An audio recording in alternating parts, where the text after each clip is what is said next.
오늘 우리에게 주시는 하나님의 말씀은 요한복음 3장 16절에서 17절의 말씀입니다.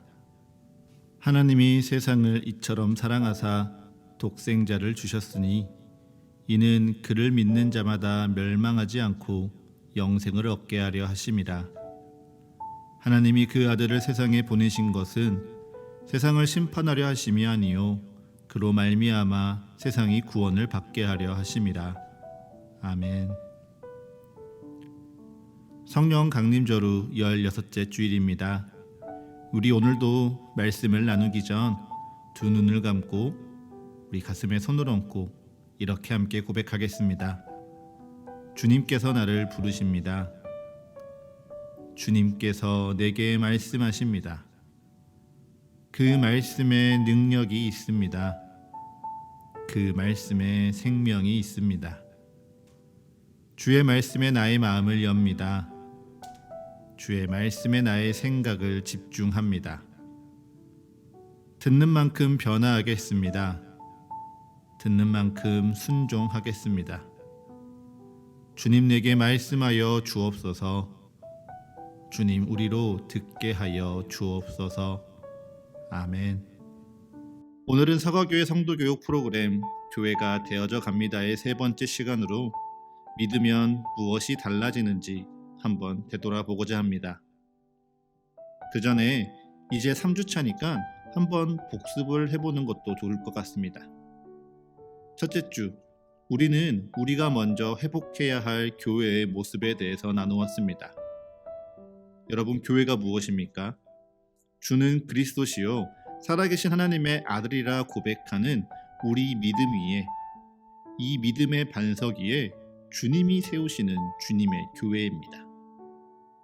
우리가 세우는 것이 아니라요 하나님께서 직접 세워가시는 교회이죠. 우리는 그렇게 주가 세워가시는 주님의 교회에 부름받은 자들입니다. 그리고 주님께서 우리를 그의 몸된 교회로 부르신 이유는 그저 우리에게 복을 주시고 우리를 잘 살게 하고 우리가 평안하기만을 바라는 것이 아니라 우리에게 땅 끝까지 이르러 주의 증인이 되라는 사명을 주시기 위함이요.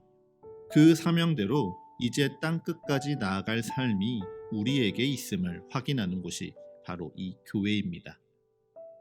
그래서 우리는요, 우리가 그 사명대로 살아내기 위해, 그래서 주님께서 우리에게 주신 그 지상 명령대로 누군가에게 나아가 복음을 전하고 가르치려 하기 전에 먼저 더불어 사귀고 살아가는 것, 이를 통해서 하나님의 형상대로 창조받은 우리의 모습을 온전하게 회복하는 것, 하나님의 사랑의 관계 안에 먼저 머무는 것이 교회의 본래 모습이라 나누었습니다. 그리고 지난주 우리는 믿음이 무엇인지도 나누었지요. 여러분, 믿음이 무엇이라고 했죠? 믿음은 속하는 것입니다. 믿음은 내가 그리스도의 사랑 안에 이미 속하여 있음을 아는 것입니다. 나를 사랑하신 하나님, 그래서 그 사랑 가운데 연약한 나를 용납하신 하나님, 그 사랑을 나에게 전하고 또 가르치기 위해 나와 같이 되셔서 나를 위한 사랑으로 십자가에 죽기까지 순종하신 하나님, 그 하나님의 사랑이 우리에게 이미 있으니 그 사랑을 영접하는 것, 그 사랑 안에 속하여 살아가는 것이 바로 믿음이라 지난주 말씀하였습니다. 그렇게 우리는 고백하고 또 기도했습니다. 그 사랑 안에 속하여져 있음이 우리를 보호할 것이고요. 그 사랑 안에 담긴 하나님의 능력이 우리를 인도할 것이며 또 그 하나님의 사랑이 우리를 변화시켜 간다고 말이죠. 자, 그러면 오늘 설교가 끝이 납니다. 오늘 말씀이 믿으면 무엇이 달라지나요? 인데 우리가 속한 사랑이 우리를 보호하고 우리를 인도하고 또 우리를 변화시킨다고 하니 이미 답이 되지 않았습니까? 라고 오늘 예배를 끝을 내기에는 아쉬울 만큼 오늘 말씀이 여러분에게 큰 은혜로 전해지시기를 간절히 축복합니다. 그 간절함으로요, 오늘 말씀 다시 한번 같이 읽겠습니다. 하나님이 세상을 이처럼 사랑하사 독생자를 주셨으니 이는 그를 믿는 자마다 멸망하지 않고 영생을 얻게 하려 하심이라. 하나님이 그 아들을 세상에 보내신 것은 세상을 심판하려 하심이 아니요 그로 말미암아 세상이 구원을 받게 하려 하심이라. 아멘. 지난주 본문과 동일합니다. 본문이 잘못 나간 것 아니고요. 우리가 주목할 바가 다를 뿐이죠. 지난주 우리의 말씀이 하나님이 우리를 사랑하셨으나 우리에게 사랑이 아니라 믿음을 바라신 것에서부터 시작했다면 이번 주는요. 그래서 그 믿는 자에게 주시는 영생, 구원에 주목해 보고자 합니다. 그래서 오늘 말씀을 들으실 때는요. 구원과 영생을 같은 의미로 들으시면 좋겠습니다. 말씀에 믿으면 무엇이 달라진다고 기록됐나요? 네, 믿으면요 영생을 얻습니다. 믿으면 구원을 받죠. 우리가 그리스도를 믿으면 영생을 얻고 구원을 받아 우리의 삶이 달라진다는 것이 성경의 증언입니다. 즉, 우리가 믿음으로 말미암아 달라지는 것의 시작이 바로 영생이니 우리는 이 영생이 무엇인지 제대로 알고 넘어가야 하는 것이죠. 여러분, 영생이 무엇입니까? 영생은요, 영원할 영자와 날 생자가 합쳐져서 영원히 산다는 뜻을 가진 단어입니다. 영원히 사는 것. 이 영생은 인간에게 있어 아주 오래된 그리고 해결되지 않은 욕망입니다. 그런 욕망이요, 진시 황제의 불로초 전설이나 혹은 이집트 제국의 미이라 같은 풍습을 만들어내기도 하고요. 현대에 들어서는 과학계의 연구를 통해 텔로미어라는 이 유전자가 노화와 관련이 되어 있는데 이 유전자를 계속 연장하면 사람이 늙지 않고 영생을 얻게 된다. 그러니 가까운 시일에 유전자 수술을 통해 인간은 늙지 않을 수 있다라고 말하며 영생에 대해서 우리 인간의 힘으로 곧 이루어질 것처럼 말합니다. 그런데 영원히 산다 생각하면요, 이런 질문이 드는 것 같아요. 이 세상에서 우리가 죽지 않고 영원히 사는 것이 과연 좋은 일일까요? 그리고 그것이 이루어지지 않는다는 것을 알고 살아가는 오늘, 어차피 죽음을 이기지 못하는 내가 영생이란 이 땅에서는 어떠한 의미도 없고 그저 저 하늘 너머 하나님 나라에서나 의미 있는 것은 아닌가 고민이 됩니다. 그러니 우리 성경에서요, 영생을 무엇이라 말하는지 한번 찾아봅시다. 먼저 우리 마태복음 25장 45절과 46절의 말씀을 한번 살펴보겠습니다.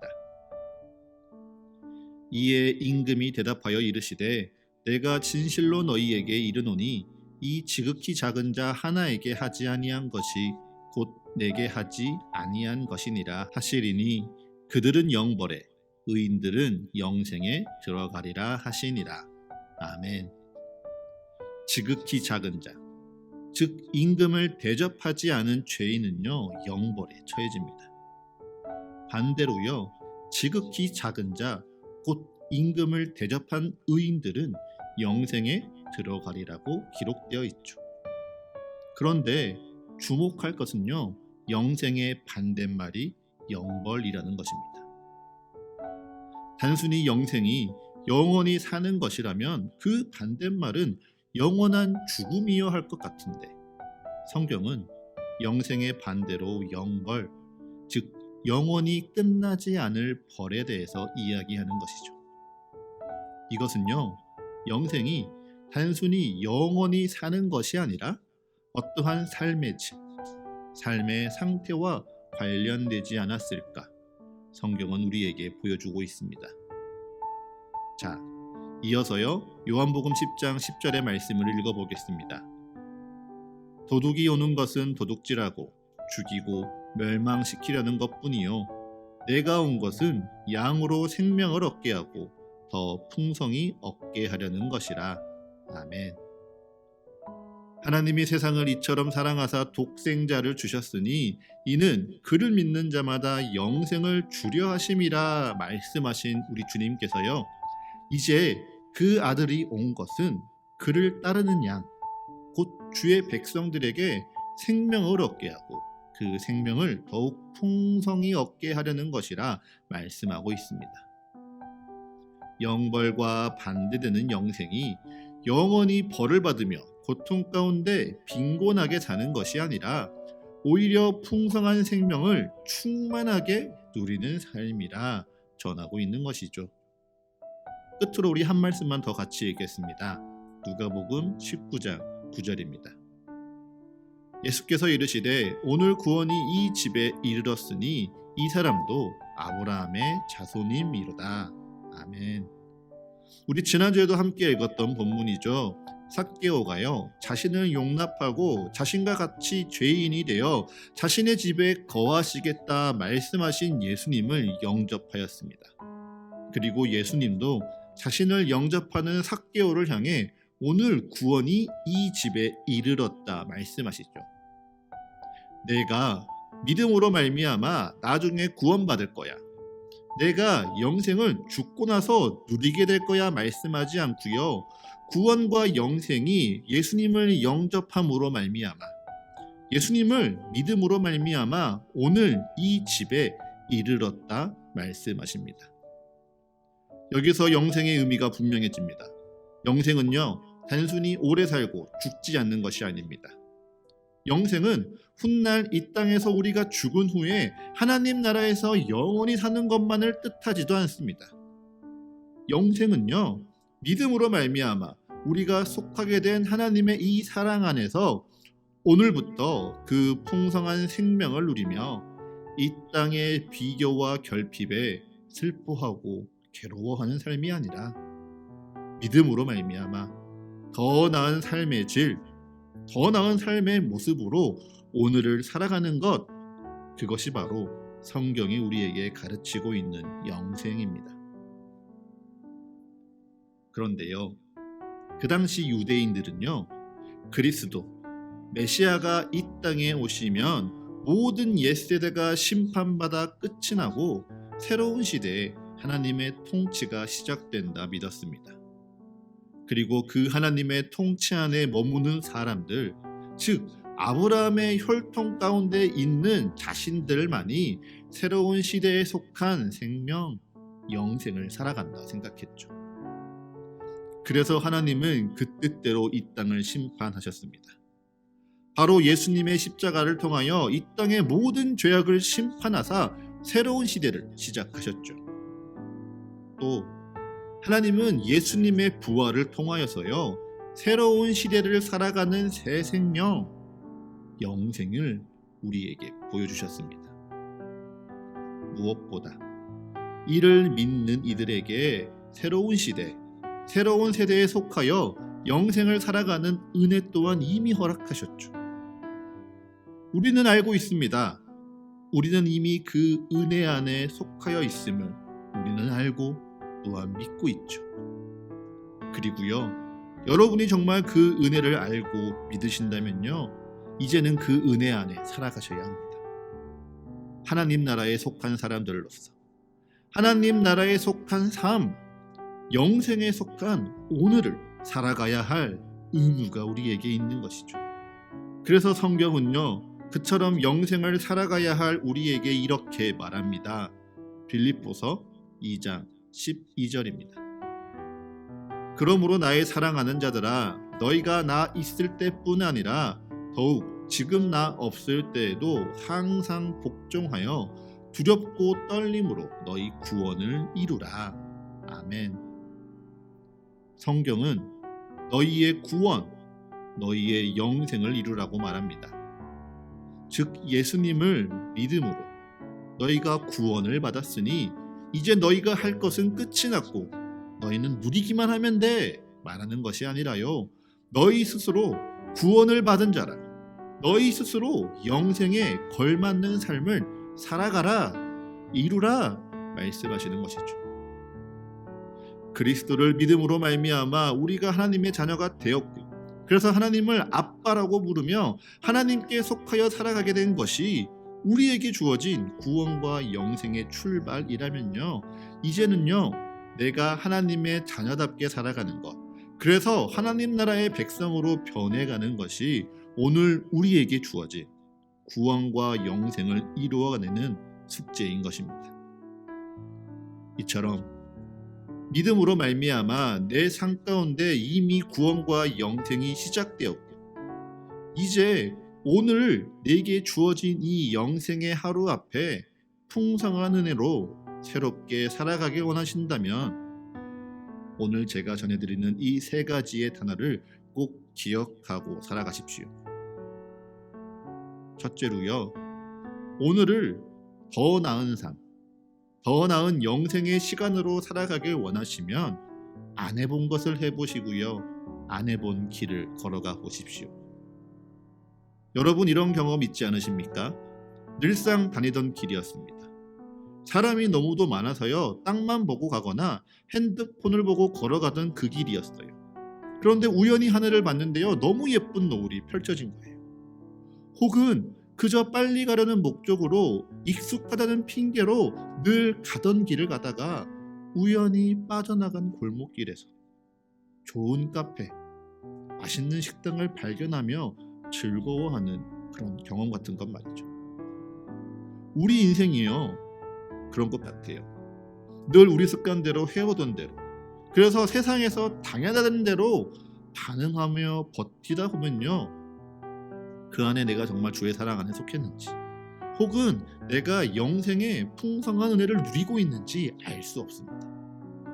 그래서 내가 정말 은혜 안에 속하여 있음을 알아보고 싶다면요, 이전까지 나를 이 세대, 이 땅에 매여 살게 했던 그 모든 행동에서 벗어나서요, 안 해본 것을 해보는 것이죠. 안 해본 길을 가고요, 안 해본 선택을 한번 하는 거예요. 그렇게 우리의 일상에서 벗어나서 내 삶을 돌아보고 내 마음과 내 생각을 새로운 자리에서 점검해 보는 것입니다. 그러면요, 바로 뭔가 보이지는 않아요. 네, 안 보일 수도 있습니다. 그런데요, 또 안 해본 것을 해보고 안 가본 길을 또 가보고 안 해본 선택을 포기하지 않고 하다 보면요, 그 시간 속에 하나님이 내게 무엇이라 말씀하시는지 발견하게 되는 것이에요. 그리고 그것이 우리에게 훈련이 되고 습관이 되면요, 우리의 단조로운 일상이 다채로운 은혜의 영생으로 변화되어 가는 것입니다. 그래서 저는요, 이런 다채로운 색깔과 은혜로 채워가는 영생과도 같은 오늘을 하나님과 함께하는 여행이라 여러분이 고백하시기를 권면드립니다. 자, 두 번째 단어, 여행입니다. 혹자는요, 여행이 사회적으로 죽음을 경험하는 것이라고 말합니다. 여행을 떠나버리면 내가 있던 곳의 사람들에게는 나는 잠시 없는 사람이 되죠. 그리고 여행이라는 부제는요, 내가 살아가는 곳, 또 나와 함께하는 이들에게 잠시 이별을 맞이하며 서로가 어떤 의미였는지, 내 삶이 어떠한 의미를 갖고 있는지 다시금 돌아보게 하는 기회가 됩니다. 그래서 저는 이 표현을 참 좋아합니다. 죽음을 사모하기 때문에 좋아하는 것 아니고요, 죽음을 생각할 때 우리가 진짜 살아있음의 의미와 목적이 분명해지기에, 그래서 오늘 하루의 농도가 더 진해지기에 이 표현을 좋아하죠. 무엇보다요, 이 죽음을요, 오늘 우리 신앙에 잘 적용시킬 수 있을 것 같아 더 좋습니다. 제가 여러분에게 죽으십시오, 십자가의 날마다 여러분을 못 박으십시오, 그래서 여러분 날마다 여러분의 십자가에 여러분을 못 박아 죽으십시오 라고 선포하면 여러분은 아멘 하실 수 있어요. 그런데 뒤돌아서 생각하겠죠. 왜 목사님은 맨날 나만 보고 죽으래? 그래서요, 오늘 저는 여러분에게요, 날마다 주님과 여행을 떠나십시오 라고 권면드리고 싶습니다. 오늘 하루를요, 마치 여행 온 것처럼 살아가는 것이죠. 매일 똑같은 일상, 똑같은 시간, 똑같은 삶의 모습과 선택들 앞에서요, 안 해본 것을 해보고 안 가본 길을 가고 당연하게 생각했던 행동 앞에 안 해봤던 선택들을 하면서 새로운 시간을 살아가는 것입니다. 그 시간이요, 곧 내가 아니게 합니다. 이전의 내 선택과 내 길이 아니었기에 이전의 길을 당연하게 따르던 내 모습이 잠시 죽음을 맞이하는 것이죠. 그리고 그 시간 속에요, 나와 함께 하시는 주님의 말씀과 관점으로 이전에 내가 정말 어떤 사람이었는지, 내가 함께하는 사람들, 내 공동체가 내 삶에 어떤 의미였는지 돌아보며 마치 일상을 벗어나 여행을 마치고 돌아오면 내 하루가 잠시라도 새롭게 살아갈 수 있는 힘으로 충만해지는 것처럼 그 새로운 은혜가 날마다 우리를 채우며 영생 가운데 살아가게 하는 것이죠. 무엇보다요, 그 시간이요, 우리를 믿음이라는 더 깊은 신비로 또 풍성한 영생을 살아가는 오늘로 인도해 가는 것입니다.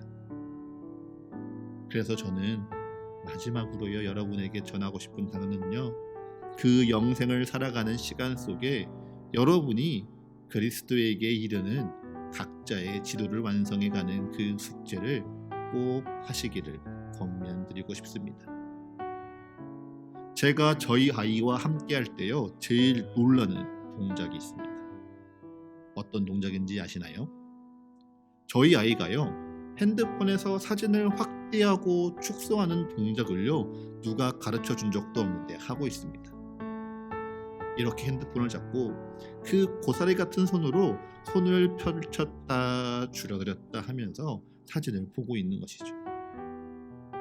그런데 우리의 삶이요, 그처럼 우리의 삶을 확대하기도 하고 축소시키기도 하면서 우리의 여행 속에 나의 뜻대로, 주의 뜻대로 그 길을 조망하고 있는지 묻고 싶습니다. 우리는요, 낯선 곳에 여행을 갈 때 지도가 필요합니다. 어디로 가야 하는지 방향을 알아야 되고요, 갈림길 가운데 선택해야 합니다. 그런데 만약 그 지도에 줌아웃 그 기능이 고장나서 확대도 안 되고 축소도 안 된다고 생각해 보십시오. 얼마나 당황스럽겠습니까? 그런데 우리 신앙이요, 그렇게 고장난 지도와 같은 순간들이 있습니다. 마치 내 인생 가운데 끝없이 줌아웃이 되어서요, 내가 하나님을 믿으니, 예수님이 나를 구원했으니, 성령님이 나와 함께 하시니 내 삶은 그저 잘 될 것이야 라고만 생각할 뿐 내 삶을 내 것처럼 여기지 않고 흘러가는 대로 살아갈 때가 많죠. 혹은요, 반대로 너무도 줌인해서요, 나만 보는 경우도 있습니다. 그래서 지금 나는 믿음 어떨지 모르겠고요, 사랑하는 거 여유 안 되고요, 아멘 하기에도 버겁습니다 말하며 그저 내 발걸음 하나하나만 바라보고 있는 것이죠. 그런 우리가요, 영생의 은혜로 풍성한 오늘을 살아가려면요, 내 삶을 주의 뜻대로 확대해서 보기도 하고 축소해서 보기도 하는 이 삶을, 이 연습을 잘 해내야 됩니다. 너무도 바쁘고 너무도 평범한 하루 가운데 잠시 내 삶을 줌아웃해서 보는 거예요. 그래서요, 주님이 세워가시는 이 교회에 나를 부르신 사명이 무엇이지? 혹은 내가 오늘 만나고 오늘 감당해야 되는 이 반복되는 일을 통해 주님이 무엇이라 말씀하시지? 무엇보다 세상에서 맞이하는 어려움과 고난 앞에서요, 그 감정에 매여 살기보다 잠시 뒤로 물러서서 하나님의 뜻을 물어보는 것이죠. 반대로요, 내 일의 염려와 불안한 미래에 대한 근심이 내 마음을 마구 휘몰아치려 할 때는요, 그저 내 삶 가운데 오늘 하루에 줌인하는 거예요. 오늘 하루 내게 맡겨진 일들에 충성하기도 하고요, 하루하루 안 해본 것과 안 가본 길을 가는 이 여행을 통해서요, 우리는요, 날마다 내 믿음의 여정이라는 이 지도를 만들어가는 것입니다. 하나님은요, 결코 우리의 삶에 우리의 목적지에 이르는 지도를 다 보여주시지 않습니다. 하나님은 그저 오늘 하루 나와 함께 걸어가자, 나와 함께 살아가자, 내가 나의 사랑 안에 속하여 있어라 말씀하시며 그 하루하루를 함께 살아내는 우리와 함께 지도를 만들어 가기 원하시죠. 그렇게 오늘 또 반복되고 오늘 또 의미를 느끼지 못하는 하루가 주님을 내 마음에 모심으로 내게 찾아오신 주님의 사랑을 내가 영접함으로 주의 은혜로 충만하여지는 영생의 하루로 변해져 갑니다. 그리고 그 하루가 이틀이 되고요. 이틀이 나흘이 되고요. 내가 오늘도 주의 사랑 안에 속하여 있음을 날마다 기억하며 굳건한 믿음 위에 살아가다 보면 우리의 삶은요. 하루하루가 참된 영생으로 충만하여지는 인생이 되는 것이죠. 그러니 사랑하는 서가교회 성도 여러분, 그 시간 속에서요. 꼭 어제 내가 해보지 않은 일들을 선택해 보십시오. 그리고 그 선택 속에 어제 내가 죽고요. 오늘 내가 새롭게 살아가는 그 주님과 함께 가는 여행의 시간을 누려보십시오. 그 하루하루, 그 평범한 하루의 깃든 축복이 여러분의 마음을 새롭게 할 것이고요. 내게 주신 주의 사랑, 내게 주신 주의 은혜를 찾아가는 그 귀한 지도를 만들어가는 하루하루로 거듭나게 되실 것입니다. 말씀을 마치며 간절히 축복합니다. 이 한 주 믿음으로 말미암아 참된 영생의 생명을 누리는 시간 되십시오. 그래서요, 여러분의 그 삶의 모든 지평 가운데 내가 너와 함께 있어 라고 말씀하시는 주님과 마주하고 주님과 살아가는 복된 이 한 주 되시기를 간절히 축복합니다.